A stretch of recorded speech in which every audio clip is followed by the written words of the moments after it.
All right, so welcome back. We're diving deep today into understanding, I guess you could say, power dynamics, Oh, power dynamics. especially those challenges you face when you're stepping into a role Mm. um, Hit they. where you know someone really, really big came before you Mm-hmm. and left a huge AE footprint, Yeah. whether that's in politics or business, Okay. even Yeah. your family, right? Great. We've got a really interesting mix of sources to look at for this one. Oh, yeah. Um, so we've got biographies Okay. of some major players in history. Oh, okay. Like who? Oh, Louis the 14th, Alexander the Great. Right. We're going way back. Yeah. We've also got some political philosophy Yeah. about ostracism in ancient Greece. Ostracism. That's always a fun one. Oh, yeah. What is that? We'll get to that. Okay. And then, just for fun, we've even got stories I about know. legendary con artists and courtesans throughout history. Interesting. You'd be surprised how much these different worlds actually have in common when it comes to power dynamics. Oh, really?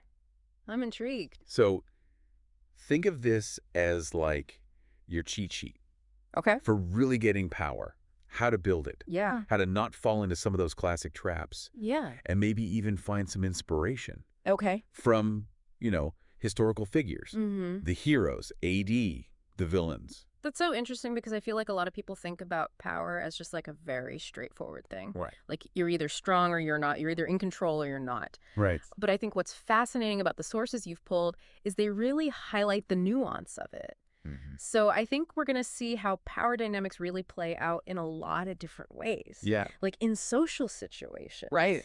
In creative fields, Mm-hmm. even a person's internal struggle Right. to sort of define your own legacy. Right. Yeah. Like imagine trying to leave your mark on the world when you're constantly being compared to like a parent or a mentor or even someone who had your job before you, Right. who was super successful. Right? Yes. Oh, yeah. Talk about pressure. A ton of pressure. Yeah. Especially if you're trying to differentiate yourself. Right. And so that brings us to, I think, a perfect example. Oh, whoa. Louis the 14th, Oh, wow. Okay. the Sun King of France. Yeah. So Oh. famous for building the Palace of Versailles. The Palace of Versailles. Right. Okay. This just insanely lavish symbol of his power. Yeah. But what's interesting here is that he actually deliberately broke from the traditions of his predecessors. Oh, interesting. So how did he do that? Well, we're going to get into that. Yeah. But I think this is a classic example of what's often referred to as soft power, right? Soft power. Instead of relying just on military might or economic dominance. Right. Louis XIV seemed to understand the importance of image, of symbolism, Right. of cultural influence. Right. I mean, Versailles wasn't just a palace, it was a statement. A statement. Yeah. Right. It was a way to project grandeur and authority Yeah. that really separated him from everyone who came before. So he was using these things like image and culture Right. to sort of establish his own legacy, Right. separate from those who came before. And it worked. It did work very well. But then you have his great-grandson, Louis XVIII, Okay. who inherits this incredible legacy, Right. and yet he ends up becoming a symbol of decline. Oh, wow. How does that happen? I mean, what happened then? What happened? How do you go from Sun King to decline? That's a great question. I think what we see with Louis VI's reign is really the trap. Mhm. That lies in wait for anyone who inherits this kind of power. Right. The pressure Mhm. to either live up to that legacy Right. or rebel against it Yeah. can be so paralyzing. Yeah. I think you can either be swallowed whole Right. by the shadow of the past, or you become this pale imitation, Right. never quite stepping out on your own. So how do you break free from that? How do you escape that trap? Well, I think a good example of someone who managed to do that is Alexander the Great. Okay. So Alexander inherits the throne Right. from his father, Philip of Macedon, who was also a very brilliant. Yeah. He was no slouch. He was no slouch, no Right. brilliant military strategist in his own right. Yeah.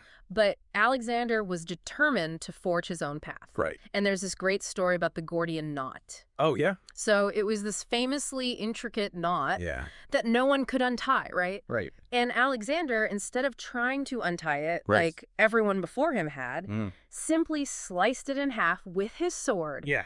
right through it. That's a pretty badass way of saying, I'm doing things my way. Yeah, it really is. I'm not going to follow in your footsteps. I'm going to make my own path. Right.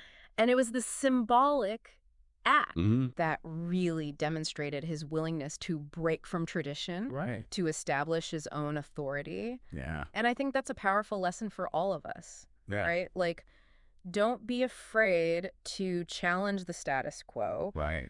to find new solutions, creative solutions, Right. and to really make a clean break from the past when it's necessary. Okay, so are you saying everyone should just go around cutting metaphorical knots? No, not exactly. I think it's more about the mindset. Okay. What Alexander understood is that clinging to the past, Mm-hmm. whether it's out of fear or even reverence, Yeah. would actually hold him back. Right. So separating yourself from your predecessor, Okay. even if it's just psychologically, Right. it's often the first step to really establishing your own identity and your own authority. Now, this reminds me of another example Oh, yeah. from our sources. Augustus Caesar. Augustus Caesar. Okay. He succeeded Julius Caesar. Another larger-than-life figure. Right. Another huge name. Right. Yeah. But Augustus, instead of trying to outdo Caesar's grandeur, he kind of went in the opposite direction. Oh, interesting. He cultivated this image of like Roman simplicity Huh. and austerity, Interesting. almost like a counterpoint to the excess that Julius Caesar was known for. I think that's a brilliant strategy because by deliberately contrasting himself Right. with his predecessor, he created a distinct identity Right. and appealed to a totally different set of values. Right. He was basically saying, I'm not my father, and I'm going to lead in a new way. So it's almost like creating your own symbols and rituals like Louis XIV did with Versailles, or finding ways to like differentiate yourself from your predecessor like Augustus did. Yes. These are key steps to establishing your own power. I think so. Absolutely. And it's not just about outward appearances either. Right. It's about cultivating your own distinct leadership style. Right. Your unique approach to solving problems and a set of values that really resonate with the people you're trying to influence. Yeah, okay, so you've kind of carved out your own path. You've established your identity. Right. What's next? What else do we need to know? Well, this is where things get really interesting because the sources suggest Okay. that even when you consciously break from the past, Mm-hmm. you have to be super vigilant Okay. about unconsciously repeating old patterns. That sounds really tricky. Yeah. I mean, how do you even recognize those patterns, especially if they're unconscious? Right, right. I think a good place to start is by thinking about the influential figures in your own life. Okay. Your parents, your teachers, even friends or bosses you might have clashed with. Right. And just think about how have their behaviors, even the ones that you've rejected, Yeah. have subtly shaped your own. Okay. I see what you mean. It's almost like you might think you're doing things totally differently, Right. but there are these deeply ingrained patterns Right. that can kind of creep up on you without you even realizing it. And the sources actually give an example of this. Okay. Mao Zedong. Okay. So as a young man, he rebelled against his father. Okay. But later in life, he unknowingly adopted some of his father's ways. Really? Yeah, and it's interesting because his father was very traditional, Okay. valued hard work, discipline, Okay. even had specific ways of doing things like sweeping the courtyard, Right. And Mao, he was rebellious. Yeah. He rejected all of that. Right. But then later when he rose to power, Mm-hmm. he implemented policies Right. that, while different in their goals, Yeah. had a similar rigidity and emphasis on control. So he's rebelling on the surface. On the surface, yeah. But underneath, he's Definitely. mirroring these deep-seated patterns. Exactly. That's kind of unsettling, isn't it? Yeah. Makes you wonder how much we're really in control of our own behaviors. It's a great question. I think it's a constant battle, Yeah. but self-awareness is really your best weapon. Regularly examining your own motivations, your decisions, even your emotional reactions. It can really help you identify those inherited patterns. Okay. And choose a different path. So even after you've broken free Yeah. from the shadow of a predecessor, Yeah. there's this ongoing internal struggle I think so. to define your own path and really avoid falling back Yeah. into those like familiar grooves. Absolutely. Right. And that actually brings us to another danger Oh, yeah. What's that? that often arises once you achieve some level of success. Okay. And that's complacency. Complacency. Okay. And it's easy to see how that happens. Right. You've worked hard, you've reached a peak, Yeah. and it's tempting to just kind of coast.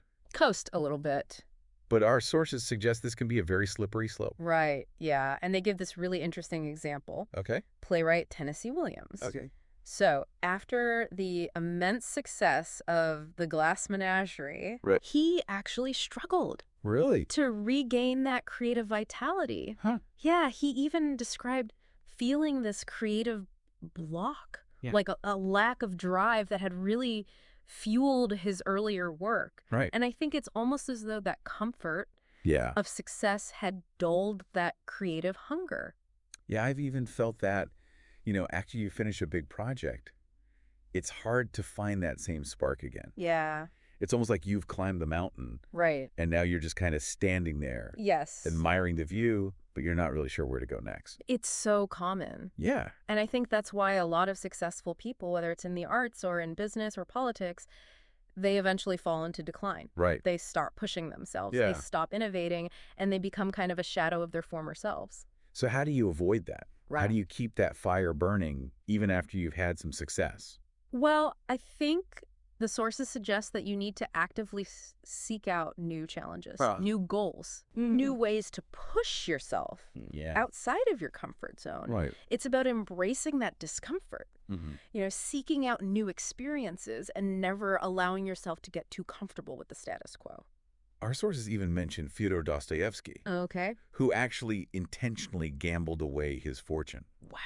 Just to rekindle that desperation. Really? That had fueled his writing. Wow.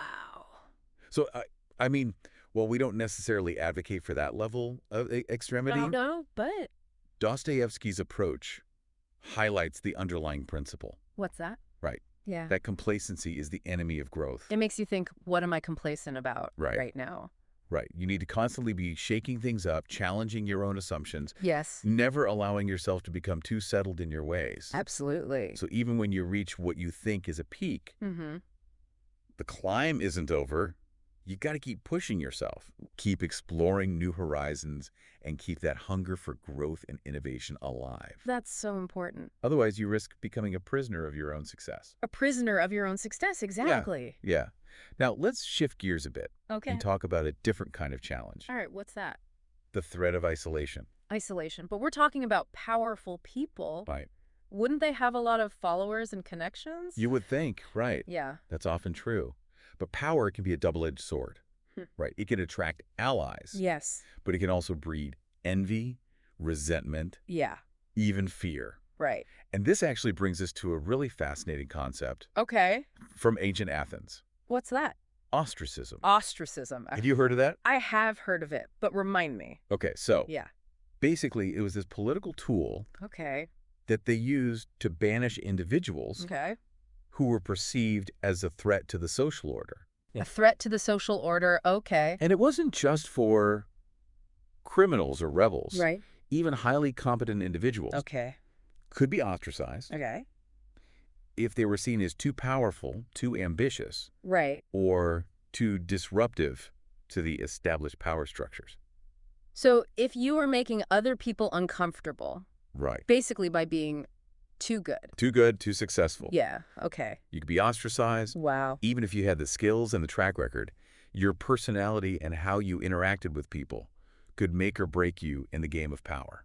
It's interesting because that's not just ancient history. Right. I'm thinking about modern workplaces. Right. Social circles. Yeah. Families even. Right. Right. You see those same power dynamics playing out. Right. People who threaten the status quo, who have a really overbearing presence, or are even just too different, can still find themselves isolated and marginalized. Kind of depressing, isn't it? A little bit, yeah. Like, even if you play by the rules, achieve success, you can be punished for being too good, too different, too threatening. Too threatening, yeah. Right, to those in power. Well, and I think it's a good reminder that social dynamics are a really crucial part of power dynamics. You know? Right. It's not enough to be competent or successful. Right. You also need to be aware of how your actions and your words are being perceived by others. Right. You have to cultivate those allies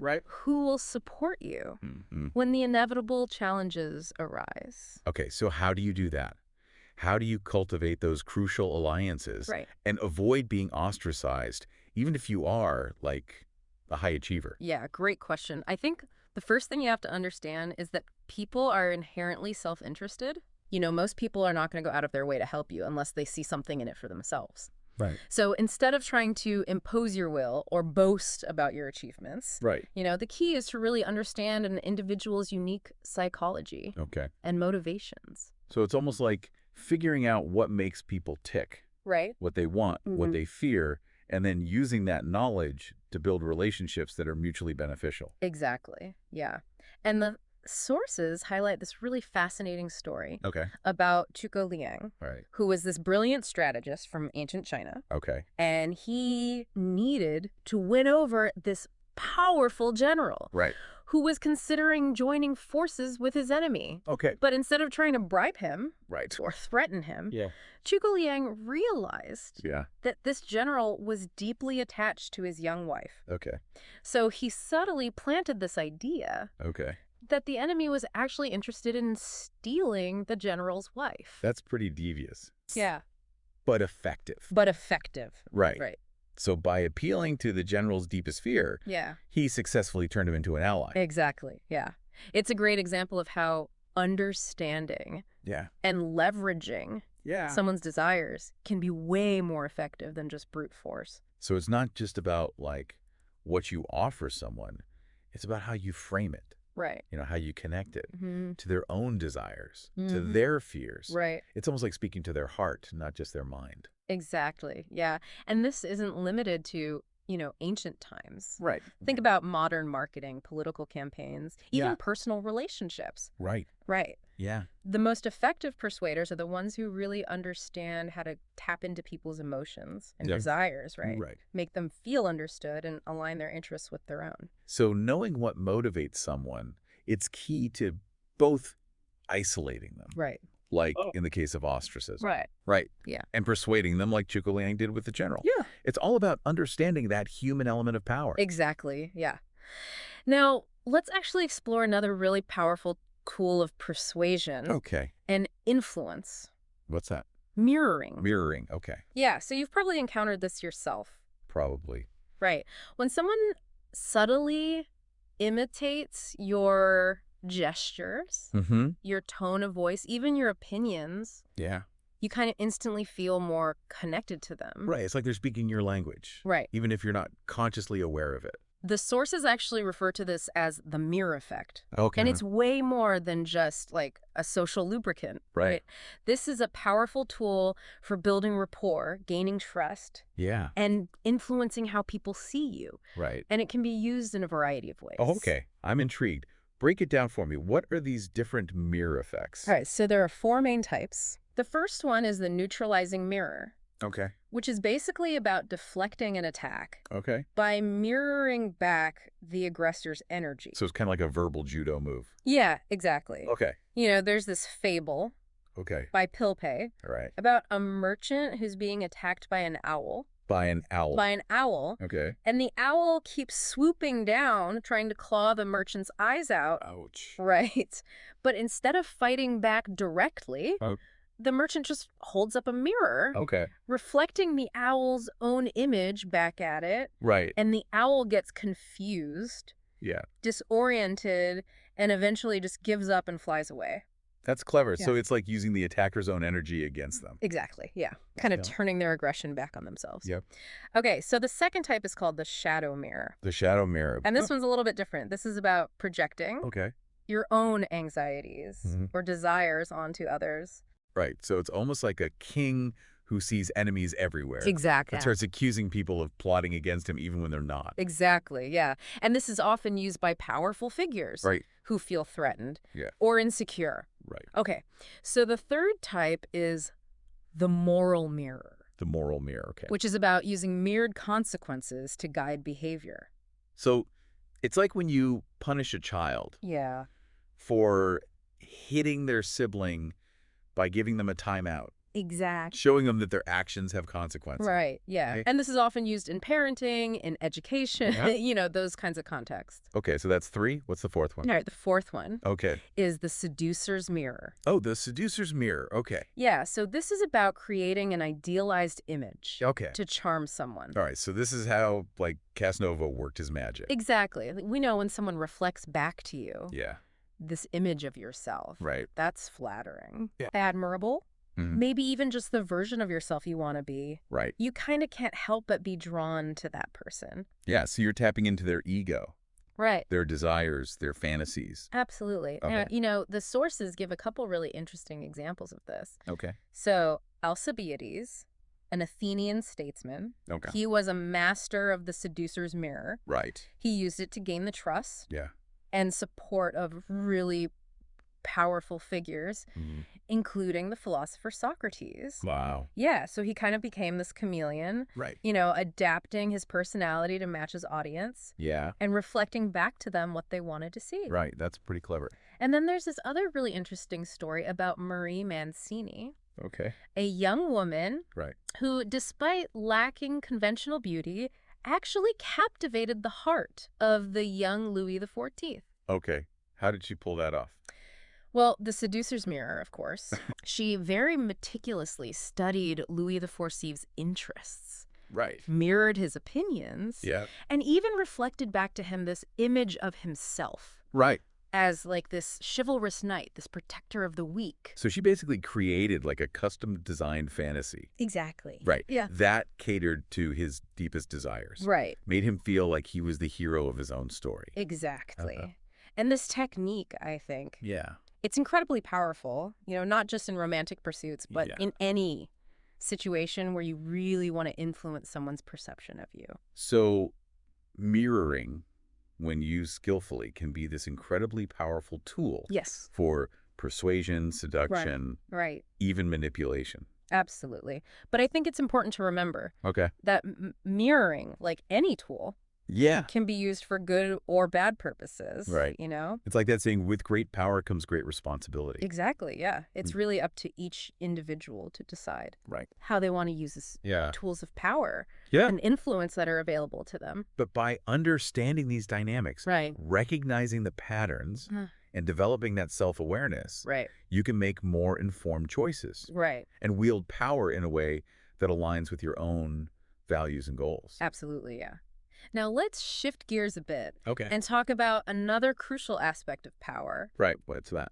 Understanding how to control the tempo. Tempo, you mean like in music? In a way, yeah. Okay. It's about knowing when to be patient, Okay. when to strike with boldness, Right. and really how to keep your opponents off balance Okay. by dictating the pace of events. So it's not just about what you do. Right. It's about when you do it. Exactly. Okay. Think about a skilled negotiator, for example. Right. They know when to hold back, Mm-hmm. when to make a concession, Yeah. when to push hard for what they want. Right. They're constantly reading the room, assessing the other person's reactions, Yeah. and adjusting their approach accordingly. It's almost like they're leading a dance. Yes. Right. Yes. Guiding their partner Yeah. through a series of steps Yeah. and ultimately leading them to the desired outcome. That's a great analogy. Right. Yeah, and I think this principle applies beyond just negotiations. Right. It's relevant in business, in politics, Yeah. even in personal relationships. Right. The ability to kind of control the tempo, Mm. to set the pace, Yeah. and to keep the other person guessing. Right. It's a really powerful tool of influence. Our sources highlight some fascinating examples of this. Okay. One that really stands out is Harry Houdini, Harry Houdini, the escape artist. the legendary escape artist. Oh, wow. Okay. So Houdini was a master of tempo and misdirection. Okay. His escapes were meticulously planned and choreographed. Right. He knew how to build suspense, Right. how to create distractions, Right. and how to time his moves perfectly Yeah. to keep the audience just on the edge of their seats. So it wasn't just about being strong, Right. even clever. Right. He was in control of the narrative. Yes. He was in control of how the story unfolded. keeping the audience guessing. Yeah. Right. Right. And ultimately revealing the solution at the precise moment to maximize the impact. Yeah. And I think about how this applies to leadership. Right. You know? Yeah. A leader who's too predictable, Right. too transparent in their intentions, becomes vulnerable. Right. They lose that element of surprise, the ability to keep their opponents guessing. So there's a strategic advantage to keeping some cards close to your chest. Absolutely, yeah. Right. Not revealing all your plans. Right. Or intentions right away. It allows you to maintain a sense of mystery. Right. To keep your opponents off balance. Yeah. And to control the narrative. But wouldn't that also make you seem untrustworthy? It could. Right. Yeah. Or even manipulative. If not done carefully. Okay. Right. Yeah. The key is to find that balance between transparency right. and strategic opacity. Okay. You know, you want to be open and honest right. with your team, with your allies, with the people you need to build trust with. Right. But you also want to be mindful about sharing information that could be used against you. Right. Or that could give your opponents an advantage. So it's about being selective with the information you share. Exactly. Knowing when to hold back, when to reveal, and how to time those revelations to maximize their impact. Exactly. And this actually brings us to another important point. Okay. Which is the danger of becoming too rigid. Right. Too attached to your own strategies and routines. It's easy to see how that could happen. You find something that works. Right. A strategy that brings you success. Yeah. And you just stick with it. Yeah. You double down on it. But our sources suggest this can be a recipe for disaster. Yeah. They give some really striking examples of this. Okay. Marie Antoinette. Oh, wow. Last Queen of France. Okay. A classic case study. Okay. So she and King Louis VI clung to these really rigid court formalities. Right. Even as the French Revolution was brewing all around them. Right. They seemed completely out of touch. Yeah. With this changing social and political landscape. Right. Almost trapped in this bubble. Right. Of outdated rituals. Right. And traditions. And that disconnect between their rigid court life and the realities of the common people ultimately fueled the revolution. I think so. I think their rigidity made them seem insensitive, out of touch, and ultimately ripe for overthrow. Okay, so what's the lesson here? Don't get stuck in your ways. I think it's more than that. Right. I think it's about cultivating flexibility, adaptability, a willingness to evolve as circumstances change. Right. You know? Yeah. The world is constantly shifting, and those who cling to the past, who refuse to adapt, they will inevitably be left behind. It's like that saying, what got you here won't get you there. Exactly. And this applies to individuals as well as institutions. Right. You know, think about companies that fail to innovate. Right. Leaders who refuse to embrace new ideas, even relationships. That become stale and predictable. Right. Right? Yeah. Rigidity can lead to stagnation, decline, and ultimately failure. So how do you avoid this? How do you stay flexible and adaptable and relevant in a constantly changing world? I think it's about cultivating a growth mindset. Okay. You know, a willingness to learn from your mistakes. Yeah. And a commitment to continuous improvement. Right. You know, it's about seeking out new experiences. Yeah. Challenging your own assumptions. Right. And surrounding yourself with people who will push you to think differently. So it's not just about being smart or talented. It's about being open to new ideas. Right. Willing to experiment. And I guess comfortable with that discomfort that comes with growth and change. Exactly. Yeah. Now let's shift gears again. Okay. And talk about another challenge that often arises as you gain power and influence. What's that? Managing the envy and resentment of others. Oh, yeah, the green-eyed monster. Yes. Unavoidable, isn't it? I think it is. You know, you stand out from the crowd. Right. You achieve success. You're bound to attract some negative attention. It's just a natural human reaction. Right. We're wired to compare ourselves to others. Right. And when someone seems to have something that we want, it's easy to feel envious or resentful. So how do you deal with this? Do you just ignore it and hope it goes away? I think ignoring it's rarely a good strategy. Yeah. You know? Right. Envy and resentment. Yeah. If left unchecked, can fester and grow. Right. You know, leading to sabotage, backstabbing, right, even outright attacks. So what's the antidote? Well, I think the sources offer a few strategies. Okay. One is to avoid boasting about your achievements. Really? Yeah. So it might seem counterintuitive, but it is. Drawing attention to your successes can actually fuel I think so. envy and resentment in others. It's almost like you're adding fuel to the fire. Right. So it's about being humble. Right. Not rubbing it in people's faces when you're doing well. Exactly. Yeah. Instead of focusing on your own accomplishments, try highlighting the contributions of others. Right. You know, give credit where credit is due. Yeah. Share the spotlight and make others feel valued and appreciated. It's about building people up, not tearing them down. Right. Even if you are the one in the position of power. Yeah. And another strategy is to emphasize the hard work. Okay. And the dedication. Yeah. That went into your achievements. Right. You know? So instead of making it seem like you achieve success effortlessly, you know, acknowledge the struggles, the sacrifices, the setbacks, that you faced along the way. This humanizes you, right? I think so. Makes you seem less intimidating and more relatable. Yeah. To those who might be prone to envy. Right. You're basically saying, hey, I'm not superhuman. Right. I'm just someone who worked hard and got lucky along the way. And it also kind of subtly encourages them to do the same. Right. Right. To put in the effort. Yeah. And maybe they could achieve similar results. Exactly. And then finally, yeah, I think it's crucial to be mindful of your own behavior. Right. And to avoid any actions that might be perceived as arrogant. Right.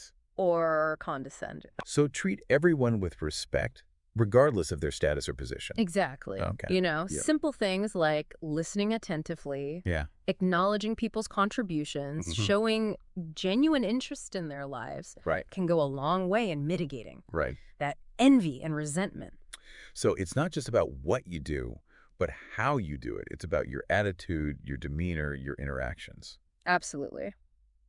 Now, let's shift gears again and talk about a different kind of power. One that's often associated with mystery, allure, and even a bit of danger. What's that? The power of seduction. Oh, now things are getting interesting. I mean, we already touched on the seducer's mirror, but I'm guessing there's a lot more to this. There is. Than just mimicking someone's behavior. Absolutely, yeah. Seduction is a very complex art form. And it's been studied and practiced throughout history. By courtesans, con artists, politicians, even religious leaders. So what are some of the common threads that run through these different forms of seduction? I think one of the key elements is the ability to understand and exploit the desires and the vulnerabilities of others. It's about knowing what makes people tick, what they crave, what they fear, and then using that knowledge to your advantage. So it's not just about being charming or attractive. It's about being a keen observer of human nature. Right? Almost like a psychologist. Exactly. Yeah. And the sources highlight the story of Ninon de Lenclos. Who was this renowned courtesan in 17th century France. And she was known for her wit, her intelligence, her ability to really captivate men from all walks of life. And her success wasn't just based on, you know, beauty or physical attraction. She understood the psychology of men. Their need for pleasure. And validation. So she played on their desires, but she also gave them this sense of power and control. Exactly, yeah. She actually created this system where men could choose to be either payers or martyrs. Payers or martyrs, Yeah, so payers paid for her company. And martyrs were those that she chose to be with for free. Purely because she found them interesting. Or worthy of her attention. So it gave men the illusion of choice. Exactly. Even though she was ultimately in control. And that illusion of choice is a really powerful tool of seduction. It makes people feel like they're in the driver's seat. Even when they're being subtly manipulated. It's like that old saying, give them enough rope and they'll hang themselves. Exactly, yeah. Yeah. Now let's move from the boudoir to the world of con artistry. Where deception reigns supreme. Right. So the sources offer some fascinating insights into the techniques used by con artists to deceive and manipulate their victims. Right. And one common tactic is to create an elaborate illusion, a world so convincing that the victim suspends their disbelief and falls prey to the scam. It's like building a stage set. Yes. Creating this convincing facade that hides the true nature of the con. Yeah, exactly, like a Potemkin village. Okay. You know. And the sources highlight the story of Yellow Kid Weil. Yellow Kid Weil. Okay. Yeah. Right. Who was this master con artist? Right. Who, among other things, created a fake bank. He created a fake bank. A fake bank. Okay. In Muncie, Indiana. A whole bank. A whole bank. Oh, wow. Yeah. So he rented an old bank building. Right. Hired actors to play the roles of tellers. Right. Bank officials. Wow. Even had fake customers coming and going. Okay. Wow. That's dedication. It was a meticulously crafted illusion designed to lull his victims into this false sense of security. Right. And it worked. People deposited thousands of dollars into his fake bank. So Weil understood that greed, the desire for easy money, can blind people to even the most obvious signs of deception. Exactly. You know, he played on people's vulnerabilities, their hopes, their dreams, and used those desires to manipulate them into giving him their money. It's a good reminder that we're all susceptible. I think so. Right. Yeah. To con artists, especially when they prey on those deepest desires. Absolutely. Yeah. And vulnerabilities. Another key element of con artistry is the ability to gain the victim's trust. Right. They have to make the victim feel like they're on their side, like they're in on the con together. Exactly. Yeah. And the sources actually offer this example of Count Victor Lustig. Okay. A notorious con man who was known for his charm and sophistication. Okay. And he often targeted wealthy individuals, posing as a European aristocrat. Right. Or a successful businessman. Okay. You know? Yeah. He would shower his victims with attention, flattery, even gifts, to gain their trust and lower their defenses. So it's like that old saying, keep your friends close and your enemies closer. Right. But in this case, the con artist blurs the lines, between friend and foe. Right, right. So what's the lesson here? How can we protect ourselves from the seductive power of con artists? I think the key is to be aware of the techniques they use. Okay. To be skeptical of promises that seem too good to be true. Right. And to really trust your gut instincts. Right. You know? Yeah. If something feels off, it probably is. Right. You know? Don't be afraid to ask questions. Yeah. To do your research. Right. To seek advice from trusted sources before you make any major decision. Remember, con artists are masters of disguise. Yeah. They could be anyone. Yeah. They could be anywhere. Absolutely. The best defense is a healthy dose of skepticism. Skepticism, yeah. And a willingness to trust your own judgment. Right. Now, let's actually shift our focus. Okay. From the seductive power of individuals to the persuasive power of narratives and symbols. Okay.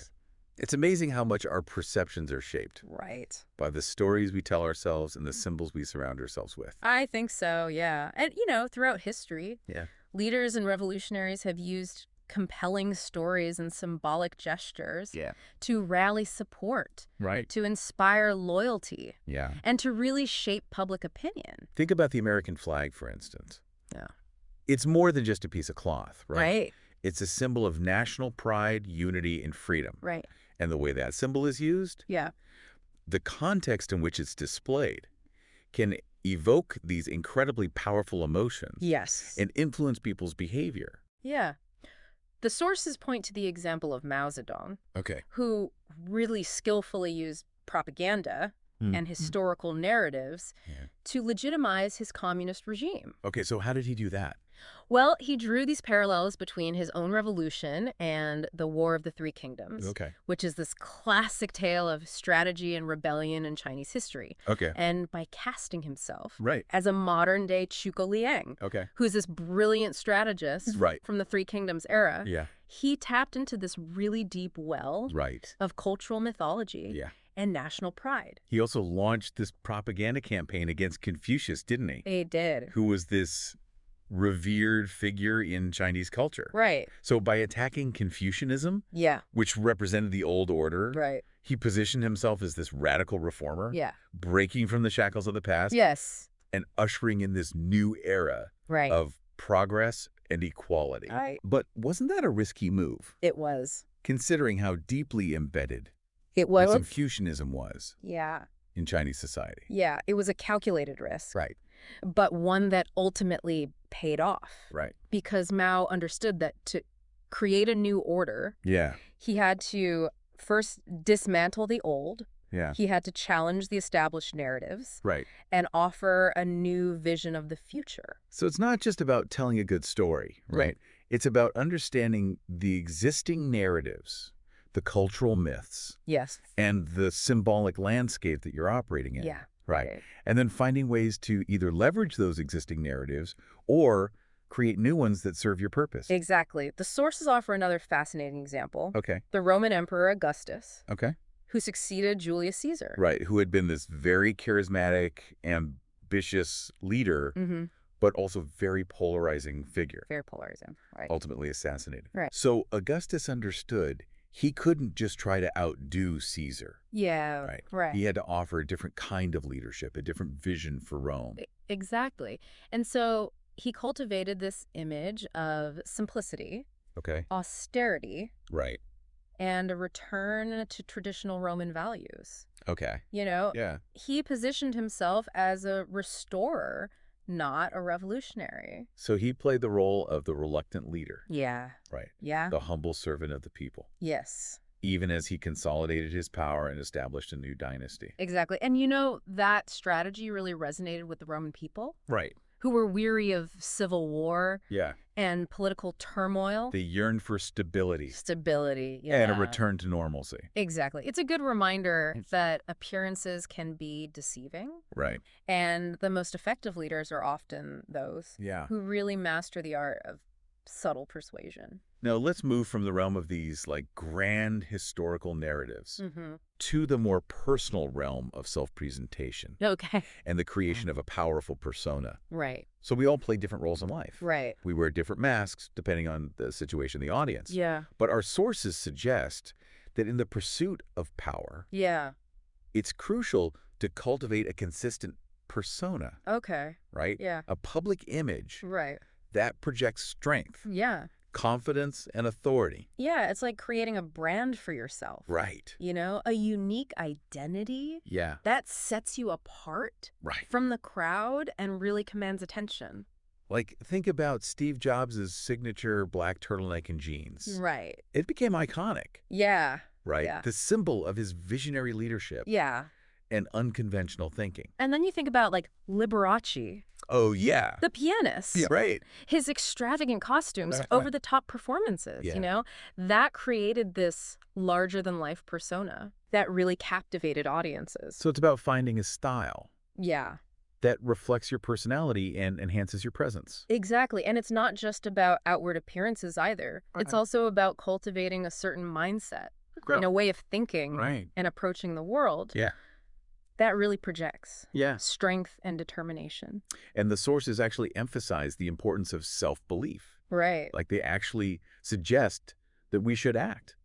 As if we already possess the power we desire. And that might seem like self-deception, but it can be a really powerful tool for manifesting our goals and influencing the perceptions of others. So it's about believing in yourself. Even when others doubt you. And projecting that confidence outward to the world. Exactly, And, you know, the sources point to the example of Christopher Columbus. He had this vision of sailing west to reach the Indies. But a lot of people dismissed his ideas as foolish and dangerous. But Columbus persevered. He was convinced that he was right. And eventually, he found a patron who shared his belief. He did. He convinced Queen Isabella of Spain to finance his voyage. And he ultimately discovered a new world, even though he never actually reached the Indies. So the takeaway here, be bold in your vision. Unwavering in your self-belief. And relentless in the pursuit of your goals. And don't be afraid to create a persona that embodies those qualities.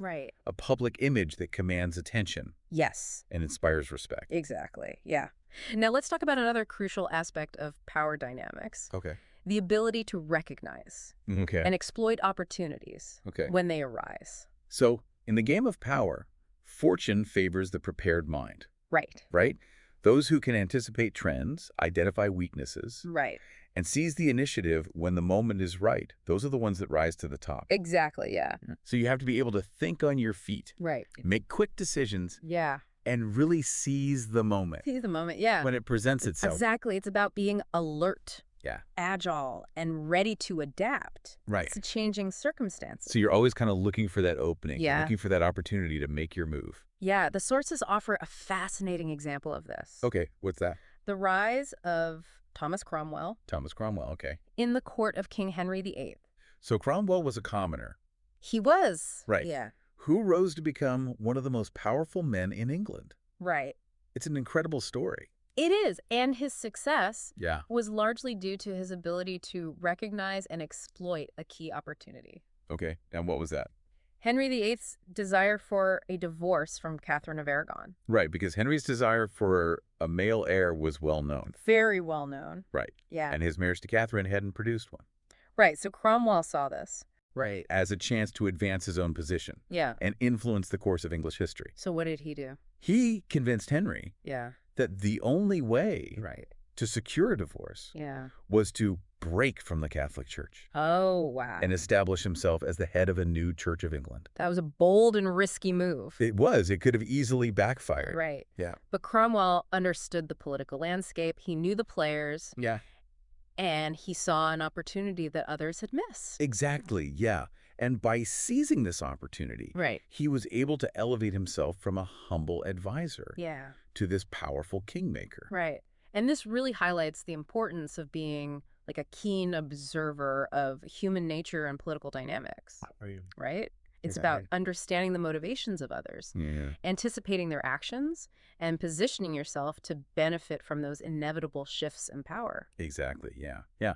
Now, let's talk about a different kind of opportunity. The opportunity that arises from chaos and disruption. Right. It's often said that crisis breeds opportunity. Indeed. Right. And in the realm of power. Yeah. This is especially true. Yeah.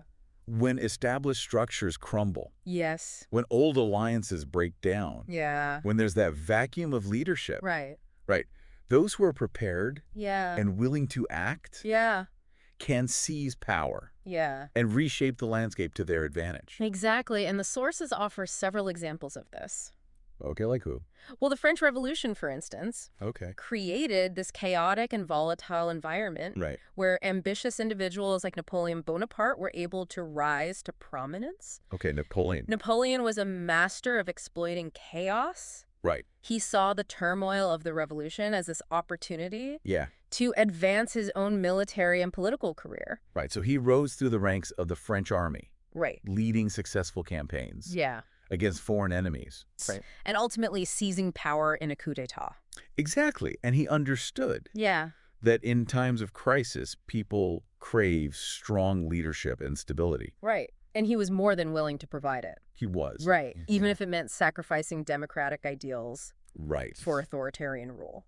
Exactly. Oh. You know, the sources also highlight the example of Joseph Fouché. Joseph Fouché, okay. Who served as Minister of Police. Right. Under Napoleon. So Fouché was known for his cunning. Very cunning. Right. Yeah. And his ability to survive even the most tumultuous political upheavals. Yeah, he was a master of adaptation. Yeah. Almost like this political chameleon. Right. Who could change his colors. Yeah. To suit the prevailing winds. So he served under various regimes. Right. Shifting his allegiances. Right. Adapting his ideologies to maintain his position of power. Exactly. He understood that survival in the game of power often requires a willingness to compromise. Right. To bend with the wind and to play multiple sides against each other. He was a ruthless pragmatist. He was. Right. Yeah. A survivor. A survivor, yeah. Who understood the rules of the game and played them to his advantage. Yeah, I think his story is a good reminder that in times of chaos and uncertainty, the most adaptable and resourceful individuals often come out on top. So being flexible, being able to adapt to changing circumstances, these are essential skills. I think so, yeah. For navigating the ups and downs of power. Absolutely. Well, I think this has been an incredible journey. Yeah. Right, through the world of power dynamics. Yeah, we've covered a lot of ground. We've explored the challenges of stepping into the shoes of powerful predecessors, the importance of building a strong foundation, the dangers of complacency, and the need to constantly adapt and evolve. We've also delved into the dark side of power, examining the seductive allure of manipulation and deception, and the dangers of unchecked ambition and the abuse of authority. But ultimately, I think this deep dive has been about empowering you, the listener, Absolutely. to understand the forces at play, to recognize the patterns, and to make more informed choices about how you navigate your own path to success. The past can be a powerful tool for understanding the present and shaping the future. Learn from the successes and failures of those who came before you, and forge your own path with boldness, intention, and a deep understanding of the dynamics of power. And don't forget, you can always revisit this deep dive at any time. Until next time, keep exploring, keep learning, and keep diving deep.